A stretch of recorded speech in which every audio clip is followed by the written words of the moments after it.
Welcome to the final episode of my bathroom remodel series. If you caught my last video, you saw that this remodel took me 2 years. I know, it's a long time, but we did it all ourselves. We did the demo, the rebuild, and all the finish work. All of this was done between our day jobs, and with a loss of motivation. My name's Drew Dude, and today I'm going to review this entire bathroom remodel from the beginning.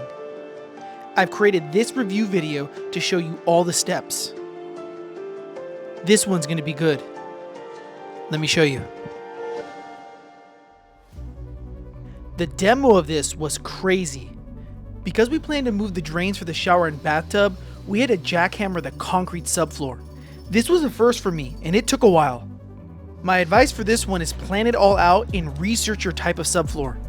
In the end, it was successful, and then we started roughing in all our water valves.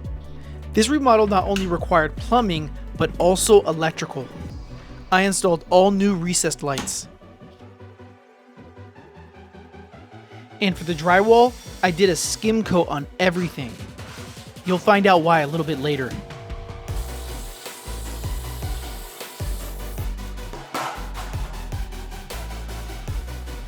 That's gonna wrap up the rough-in.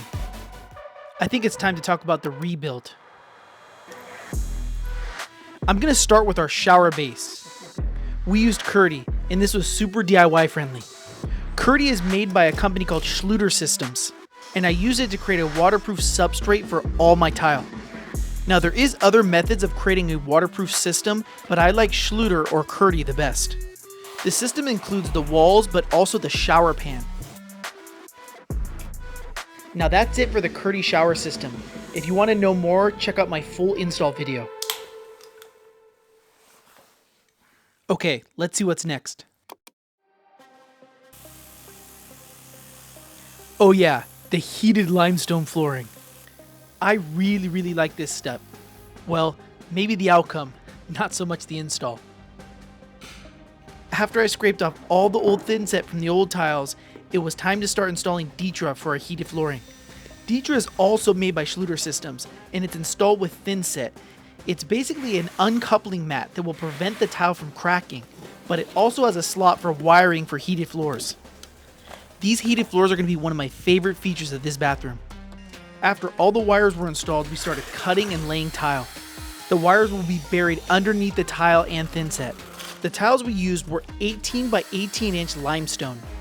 And these things were thick and brittle, but they looked really nice. The install was a pain just because I was down on my knees the whole time, but it was pretty straightforward.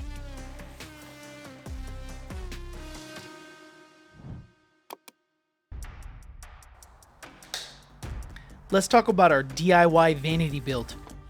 Despite what it looks like, building cabinets was one of the easier parts of this bathroom remodel. I admit, I do have all the tools for it, but the hardest part was all the measurements. To assemble the boxes, I used pocket hole screws, glue, and a ton of clamps. After a few hours of drying, I installed all the boxes in the bathroom. Then I quickly moved on to building the drawers and the door fronts. I have 2 videos over this whole process. I'll tag it in the description below.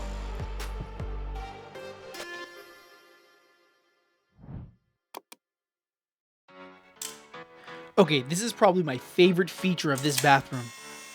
We tiled the entire shower in Zalige tile. This created such a cool look. The unique thing about these tiles is they're irregular shaped because they're handmade in Morocco. The install was challenging because we still wanted it to be pretty level and plumb, so we just took our time with it and paid attention to the details one by one. It took a while, but the outcome was so worth it.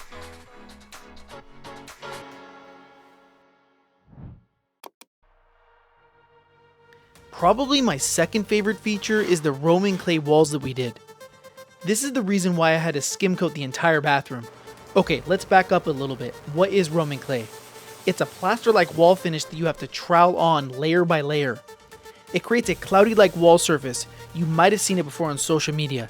This was a long process that had me questioning my sanity, but the outcome was well worth it.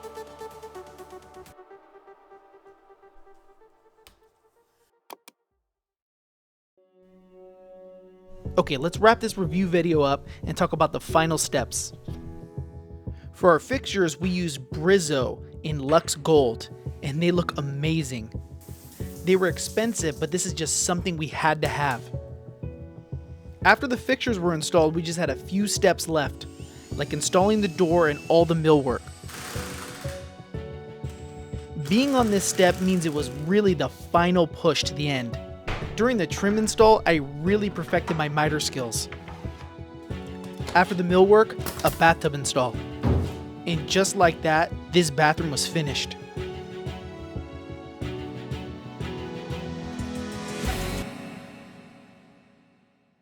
It only took me 2 years. Let's take a close look at the final product. We'll start on the shower side, where we have our bathtub backed up against our Calacotta Monet marble. Atop the marble is our Brizo deck mounted tub filler. And to the left we have our pretty large Zalige tile shower. We carried the Zalige tile along the entire back wall surrounding the windows.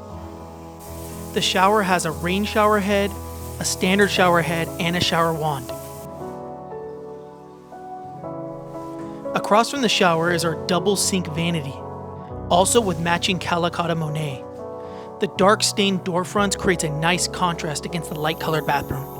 The vanity also features wall mounted faucets.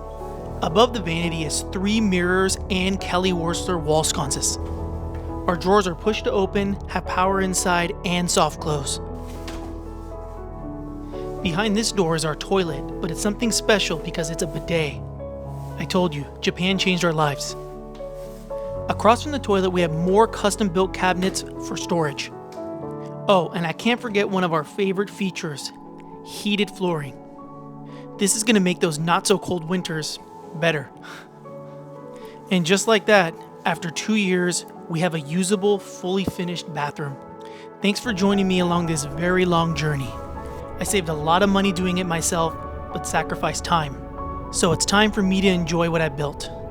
This is Drew Dude, signing off of my bathroom remodel series.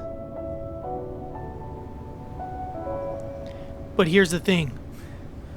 We're not done yet. There's much more work to be done.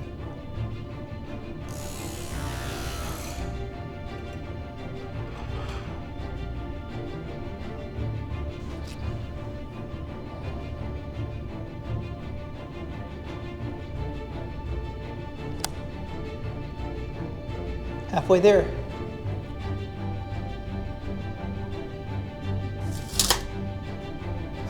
It can't be done.